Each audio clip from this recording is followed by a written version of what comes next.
This is the south area of the Lyon Peninsula, the section of the city that extends from the Barra train station between the rivers Saône and Rhône and down to their confluence, the center of the city. For years, it was the industrial backside of the city. Activities such as the Whole Food Market and the industrial port were located here, as well as the prison. It was a low-income area, and it was very poorly connected both to the rest of the peninsula and to the rest of the city. From the north, it was virtually blocked by the Barra train station and the railways, on the west side blocked by the river, and on the east side blocked by the A7 highway, one of the main arteries of the city. On the south, the confluence of the Rhône and the Saône rivers.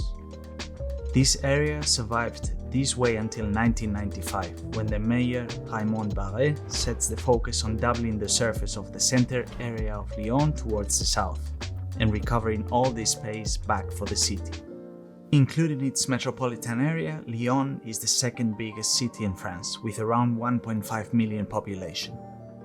From the economic perspective, it's also very wealthy, being the second richest city in France. It is a big banking center in the country with a strong presence of chemical and pharma industries, and also second biggest university city in the country, with around 100,000 students. It is separated in 11 boroughs, and the confluence area sits in the second.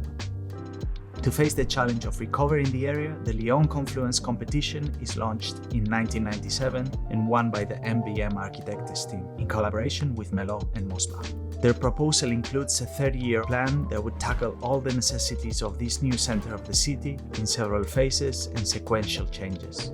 But in 2001, Hymon Barra's health would not allow him to extend his mandate for a second term and has to abandon the position. Gerard Colombe gets elected, and as a result, this led to the exclusion of the MBM team and their proposal. With an overall surface of 150 hectares and plans to be the home of 17,000 people and workplace of 25,000 by 2025, the scale of this intervention is significant for the city. The execution plans for the redevelopment will split in two. SAC 1 is the first to be executed between 2003 and 2018. 22.5 hectares of public spaces. It makes up to 40% of the overall project with a total estimated investment of 1.2 billion euros.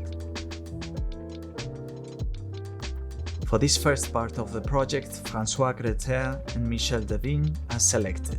The plan focuses on the Saône side of the confluence, and it applied the principles established to recover and improve the whole area. Generous and structural public spaces, a neighborhood for all, fostering a good social mix, a balanced range of uses, from housing, offices, retail, and leisure spaces. Changes during this phase include the Saône Promenade, a pathway for pedestrians and bicycles that connects the north and the south, the opening of the marina towards the river, a 340-meter-long waterway that brings the river into the city and provides a public space with walkways sloping down towards the water. Also, the old post-sorting facility is demolished to make space for the new shopping mall. All the green areas and parks facing the Saône side are executed during this phase.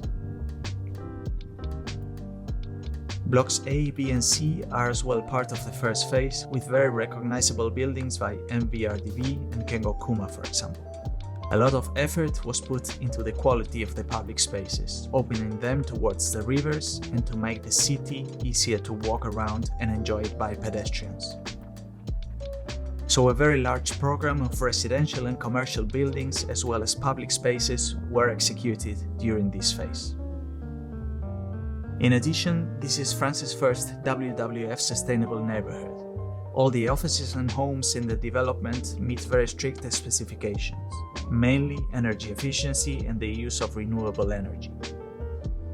For example, the office and homes in blocks A, B and C use 80% renewable energy and 50% less energy than thermal regulations require. Also, another pillar of the plan is the improvement and enhancement of the public transportation. In fact, 55% of the visitors of the shopping mall get there through public transport. In addition, 3 bridges are planned during this phase, although only one has been built so far. That is the Hymon Barra Bridge. Its construction starts in 2013. It is 260 meters long, and it is destined only for non-motorized transport and trams. It is located almost on the tip of the peninsula, connecting the confluence with the Guerlain area. SAG 2 is currently being built and it will be finalized by 2025. The extension in this case is 35 hectares, and Michel Devin repeats, this time together with the Swiss architects Herzog de Meuron.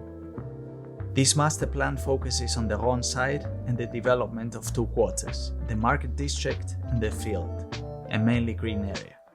It establishes some main points to solve, such as the internal connections in the area with a very direct one, the transversal, slicing the lower side of the peninsula. Defines the regulations for all public spaces and streets with special emphasis on the Cause Charlemagne. A central artery that runs all along through the peninsula up to the town hall and the opera of the city. In this public path, the space is completely redesigned and very landscaped, and the spaces are thought with pedestrians in mind. Also, maximum heights for the blocks, alignments, separation between buildings and distribution of private and public spaces are established in this phase. It also includes semi-private gardens inside the blocks to complement the green spaces of the city and built neighborhood. In the last years, the A7 side of the highway has been downgraded to an urban highway, therefore reducing the traffic density of the area. Although the ultimate change would be to connect the confluence with the riverfront on the Rhône side. There are plans to reduce as well the railways located on the south of the peninsula, this way creating more green space for the area. If we look at Perrache and Saint-Blandin, the pre-existence of the south part of the peninsula, there are very clear efforts to recover and improve the spaces in these locations. The prisons are being relocated, a new archive square is created, and more offices and businesses are choosing this part of the city. Also, the Perrache vaults, once built knowing they would block and segregate the south industrial area from the higher classes on the other side of the station and the peninsula, are seeing changes and improvements. Let's not forget about another of the milestones for the area, the Museum of Confluences by Kop Himmelblau, located on the southern tip of the peninsula. Now the visible head and recognizable image of the city. A museum that receives approximately 700,000 visitors per year currently, that also has public spaces around it to relax and enjoy the views. All these developments have recovered this area of the city and made a significant change, not only for this area but also the surrounding neighborhoods, and has translated in more than a change in the image of the city, also to its activities. But being great as it is, it's not perfect, and the new development has brought as well unavoidable changes to the area, such as gentrification. According to statistics, the average price of the apartments has significantly increased in the city in the last years. As we mentioned, Lyon is a very strong city economically and the city with the highest amount of executives in average per inhabitant. This number, with all the development and companies setting their headquarters here, has only increased in recent years.